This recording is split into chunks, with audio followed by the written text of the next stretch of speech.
네, 앞서 전해드린 사건과 관련해 막을 방법은 없었는지 또 보완할 점은 무엇인지 좀 더 자세히 짚어보겠습니다. 대한아동학대방지협회 공혜정 대표 나와 있습니다. 어서 오세요, 대표님. 네, 안녕하십니까? 본 질문 들어가기 전에 이것부터 한번 여쭤볼게요. 이 앞선 아동의 경우에 지적장애도 있었다고 하고 또 학대 의심 신고도 있었습니다. 이 경우 우리 아동복지 시스템상 어떻게 관리되는지부터 한번 짚어주신다면요. 이 아동의 경우는 이제 신고에 의해서 아동 학대가 발견된 경우였거든요. 그래서 첫 번째 이제 아동 학대 신고가 들어오면 경찰이나 아동 학대 전담 공무원이 출동을 합니다. 예. 그래서 이 아동학대 사례 판단을 하게 되고요. 예?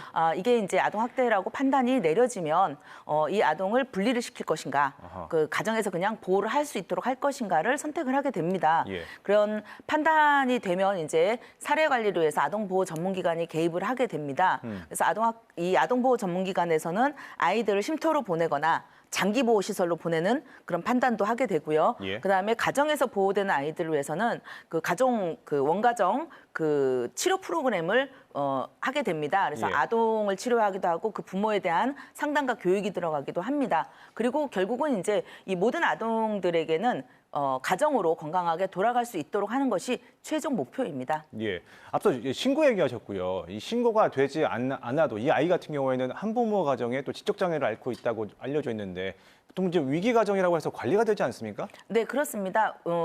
이 이제 신고에 의지하지 않고 이 데이터를 통해 가지고 이럴 경우에는 아동학대 의심률이 높아지겠다라고 생각하는 가정에 대해서는 이 아동행복 지원 시스템이라고 해서 예, 예. 이 지자체에서 이제 관리를 합니다. 보건복지부에서. 예. 그러면 거기에 등록이 된 아동들은 지자체 공무원들이 직접 대면을 통해 가지고 아이의 상태라든지 그리고 그 가정의 상태를 확인하게 됩니다. 예. 그래서 아동학대를 발견하게 되면 신고를 하게 되고요. 예. 그렇지 않은 경우에는 이 가정에 맞춤형 복지 서비스가 지원이 되도록 하고 있습니다.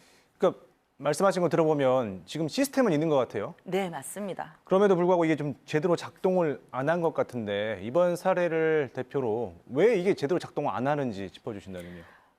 결국은 사람의 문제라고 저는 생각을 하고 있습니다. 예. 이런 시스템이 있어도 이 사람들이 적극적으로 움직여서 어떤 이 개입을 해서 정말 이 아이를 구조하고자 한다는 그런 마음이 있다면 어떤 매뉴얼에 얽매이지 않고라도 가서 정말 할 수 있지 않겠습니까? 예. 그런데 시스템은 있으나 그 시스템을 운영하는 게 결국은 사람의 힘이란 말이죠. 예. 그래서 사람의 사명감이고 사람의 예. 마음인데 이런 부분에 대한 교육이 조금 덜 되어 있지 않는가라는 그런 판단을 하게 됩니다.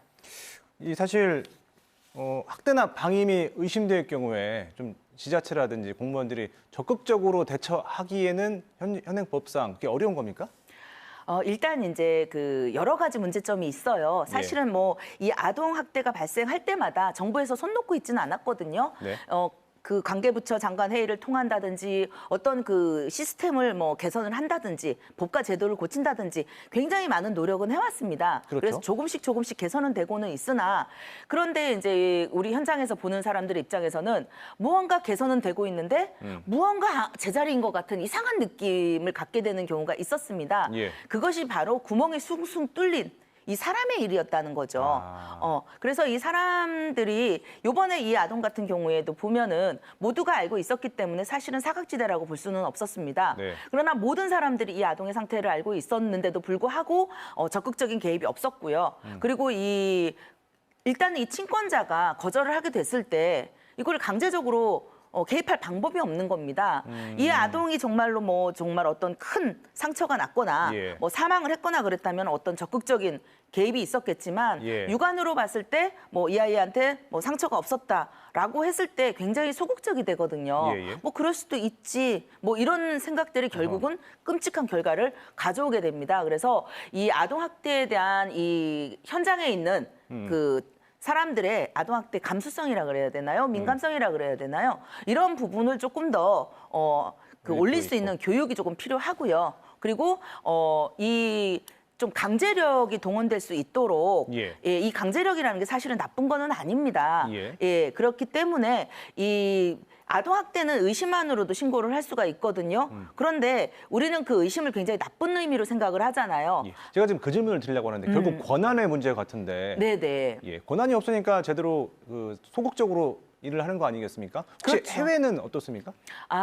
해외 같은 경우는 제가 모든 해외 사례를 알지는 못합니다만은 예. 미국 같은 경우는 아동 학대가 의심이 됐을 때 예. 그 문을 열어주지 않거나 하는 경우에는 강제로 문을 개방을 하고 들어가는 걸로 알고 있습니다. 지자체 공무원들도 그런 권한이 있다. 네네. 그래서 그 아동국이라고 해서 그 어떤 사법경찰 권리도 갖고 있는 걸로 알고 있습니다. 예. 그리고 우리나라 같은 경우는 피아동을 모니터링을 할 때 언제 어디로 간다 이렇게 미리 얘기를 하지 않습니까? 그러나 이건 불시에 하기 때문에 아하. 그런 부분이 우리는 좀 부족한 것 같습니다. 예, 알겠습니다. 우리가 좀 바꿔야 될 부분까지 짚어주셨습니다. 오늘 말씀 고맙습니다.